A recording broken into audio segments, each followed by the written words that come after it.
दिवाळीचे गोड पदार्थ खाऊन कंटाळलात ना मंडळी? चला तर त्यासाठी आज आपण मनीषाज किचनमध्ये चमचमीत अशी चिकन बिर्याणी बनवणार आहोत. पाहूनच तोंडाला सुटलं ना पाणी. चला तर रेसिपीला सुरुवात करूयात. इथे मी 2 वाट्या बिर्याणीचा तांदूळ घेतला आहे. 2 ते 3 पाण्याने स्वच्छ धुवून 15 मिनिट भिजायला ठेवला आहे. तोपर्यंत आपण कांदा कापून घेऊया. त्यासाठी इथे मी 4 मीडियम साईजचे कांदे घेतले आहेत. ते मी उभे कापून घेतले आहे. आता आपण तळून घेऊया. त्यासाठी पॅनमध्ये तेल टाकून घेतले आहे. तेल गरम झाले की कांदा टाकून तळून घेऊया.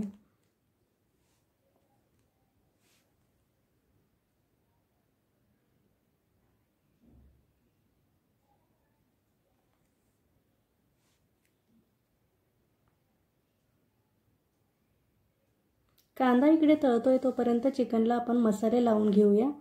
चिकन मी 2 ते 3 पाण्यात स्वच्छ धुवून घेतले आहे.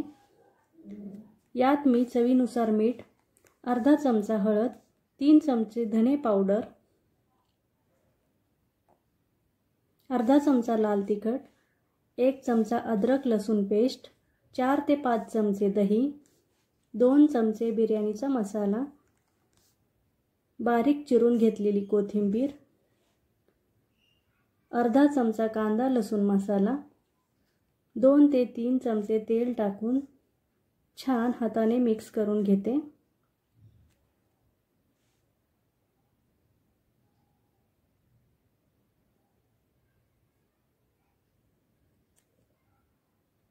चिकनला मसाले लावून घेतले आहे. आता आपण 15 ते 20 मिनिट बाजूला ठेवून देऊ. कांदाही इकडे छान गुलाबी झाला आहे. आपण ब्राऊन कलर येईपर्यंत कांदा तळून घेऊया. कांदा तळून झालाय. आता आपण काढून घेऊया.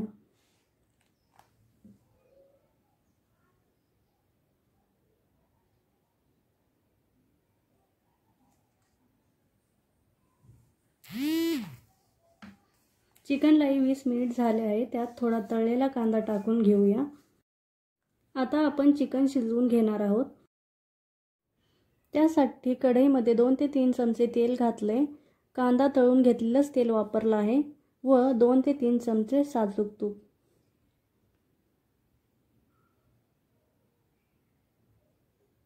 आता चिकन टाकून छान परतून घेऊया.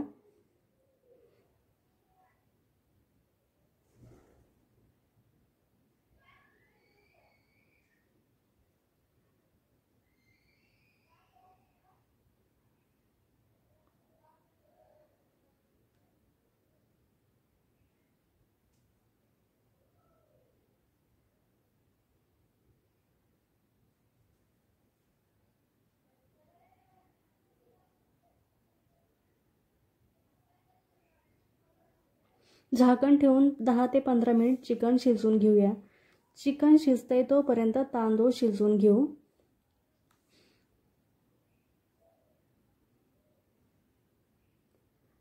त्यासाठी पातेल्यात पाणी घेतले. त्यात चवीनुसार मीठ,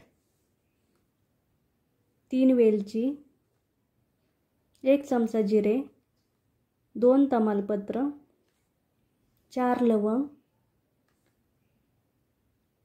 आणि भात मोकळा व्हावा म्हणून थोडासा लिंबाचा रस.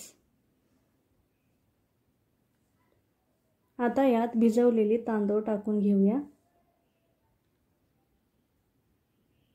आपल्याला तांदूळ 80 ते 90% शिजवून घ्यायचा आहे. चिकनही इकडे छान शिजले. मस्त घरभर वास सुटलाय.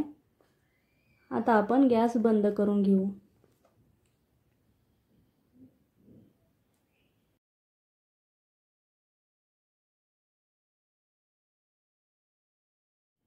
इकडे भातही छान शिजलाय. मस्त मोकळा झालाय. आपण भात चाळणीवर काढून घेऊया आणि 10 मिनिट पाणी निथळायला ठेवून देऊ.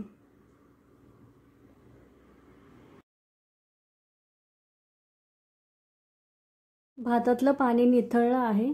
शिजलेल्या चिकनमध्ये भाताची लेयर देऊन घेऊ.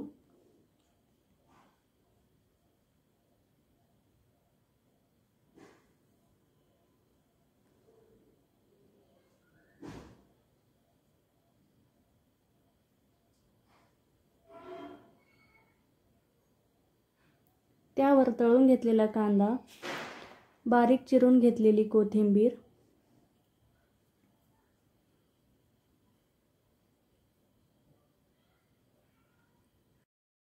दोन चमचे साजूक तूप टाकून घेतलं आणि थोडासा बिर्याणी मसाला टाकू व झाकण लावून कमी गॅसवर 10 ते 15 मिनिट वाफ देऊन घेऊया। आपले इथे 15 मिनिट झाले आहे। 15 मिनिटानंतर आपली चमचमीत चिकन बिर्याणी तयार आहे। तुम्हीही नक्की घरी बनवा व बिर्याणीचा आनंद घ्या। रेसिपी आवडल्यास लाईक, शेअर आणि सबस्क्राईब करा। रेसिपी पाहिल्याबद्दल धन्यवाद।